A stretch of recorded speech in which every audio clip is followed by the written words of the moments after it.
So, the 2020 live-action remake of Mulan was quite a disappointment for a lot of people, and myself included. There was a lot of problem with the movie in and of itself, but I feel like the biggest mistake they made was the use of the Chosen One trope. By making Mulan the Chosen One, it makes a lot of events along her journey pretty much meaningless. So I'm gonna use 3 scenes from the movie that was also present in the original animated movie of Mulan, so that we can compare and contrast and to see how the Chosen One trope makes these scenes a lot less meaningful, or make them pretty much meaningless. Alright, first, let's start off with arguably the most important decision Mulan makes throughout the entire movie, and that is deciding to go join the army in place of her father. So in the original movie, this was a very impactful scene. Not only do we see her making that tough decision and preparing herself for the journey ahead, most importantly, we feel it. There's stakes at hand, right? We as the audience know that Mulan is just as vulnerable, if not even more so vulnerable than her father, because she's not an experienced fighter.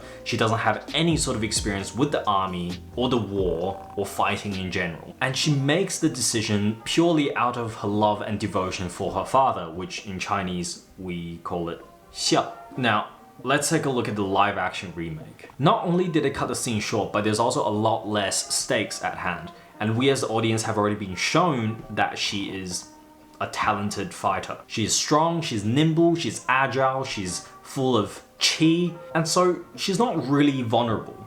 At least not as vulnerable as her father.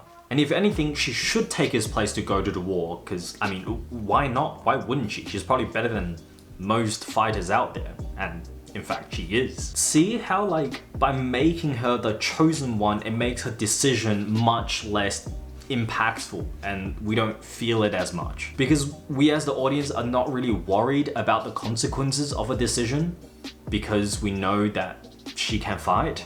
Whereas, you know, in the original animated movie, we are actually worried about what's gonna happen because, well, she has no experience in any of those things. Now, onto the second scene. Remember in the original animated movie where all the soldiers were challenged to climb up this pole and retrieve the arrow while wearing weights on their hands? And do you remember how Mulan achieved it in the end? She was determined, she struggled and failed, but with hard work and wit, she figured out a way to use the weights to her advantage and help her climb the pole. And eventually, throughout a whole night of non-stop struggle, she eventually makes it to the top. It was an extremely emotional and triumphant moment, and it shows us that if we work hard and work smart, we can achieve what is seemingly the impossible. Now, let's take a look at the live-action remake. So instead of climbing a pole, the challenge was that every single soldier has to carry 2 buckets of water while climbing up the top of a mountain without spilling any water. It's quite like a classic training thing, which is perfectly fine by me. But in this case, Mulan struggled just like everyone else,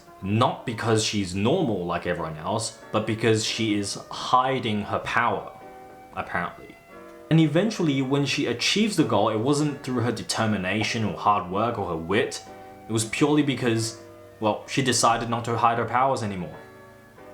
Yep. Like, I understand where they're coming from with the whole, like, embrace who you are, don't hide your identity, that sort of stuff, but that's not what the story of Mulan is about. And thus, a moment that is supposed to be triumphant becomes a extremely watered down version, and we feel no impact at all. Alright, one last example. If you remember at the end of the original animated movie when she was fighting the villain on top of a roof and she had nowhere else to go, and she pulls out a fan and steals the sword from the villain with her fan. Like, I always felt like that was a very subtle but very powerful moment, because it shows that she's someone who is able to remain calm in those type of high stress situations and figure out a way using her wit to solve her problems. Meanwhile, in the live action remake, do you know what she does to steal the sword? Well, she like kicks him. She's good at fighting because the power of Phoenix and chi or something. That's not how the Force works. It's just nowhere near as powerful of a moment compared to the original animated movie. Like, it's not a character moment anymore. It's just like, well, yeah, of course she can win. She's a good fighter, right? And the fact that she didn't even win because she worked hard to be a good fighter, she just could win because she was born that way. Okay, now everything I've said so far seems to be against the chosen one trope, but I just want to say that it's not the trope that makes a bad story. In fact, there's many stories out there, movies, in fact, that uses the chosen one trope. Just look at basically any superhero movie, right? Like Iron Man, Superman, Spider-Man, whatever man, chosen man. Like all of those stories are basically about the chosen one, but they're never about the characters coming to terms with what they can do with their powers, but instead it's always about what they should do with their powers. The quote from Spider-Man basically sums it all up, right?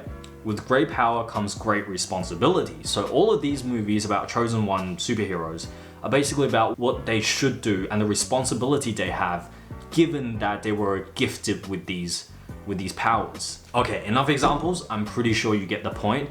But before I end the video, I just want to quickly touch on culture. It's pretty well known at this point that none of the writers in the making of Mulan was Asian. And the director was white, and all 4 writers were white. And I don't want to say that white people will never understand or never get Asian culture, because I mean, the original animated movie was made primarily by white people. But I just want to say, like, in this case, there is clearly a lack of understanding of the spirit of Mulan. So in Chinese culture, or honestly probably all Asian cultures for that matter, we value hard work, determination, perseverance, and discipline. Talent is cool, but frankly, we don't care. We honestly don't care if you're talented or not. If you want to achieve greatness, you have to work hard. It's funny because if you notice, most Asian parents never brag about how smart their kid is. They always brag about how much they work, how hard they work, or how many tutoring or extra classes they take. It's always about the hard work rather than the talent. Like, for example, it's a common stereotype for Asians to be good at maths, right? And is it that we are all genetically gifted to be smart and good at maths? No, absolutely not. Most of us are simply good at maths because we spend more time doing practice questions and we just study more. That's why we're good. Or say the stereotype of like pianos, right? Like Asians are good at playing pianos. We're not good at playing piano because we're gifted with musical talents.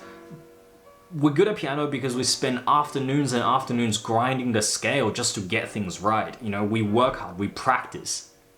Perseverance and discipline. Alright, and now going back to Mulan, the things that she achieved throughout the story should come from her hard work.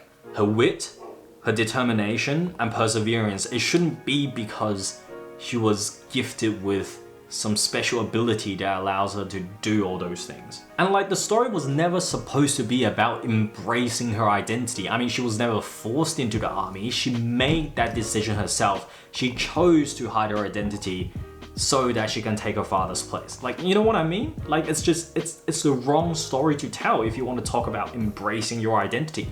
Mulan is not that story. Mulan is supposed to be empowering not just to girls. I mean, I grew up wanting to be Mulan. Like, I love that movie. That was my childhood.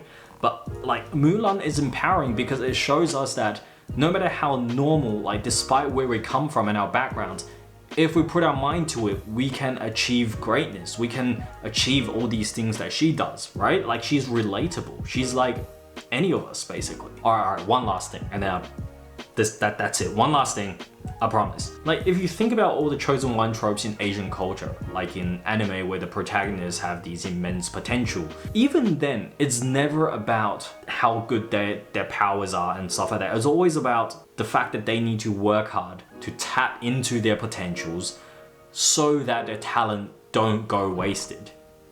You know what I mean? Think about it. Anyways, that's enough of me.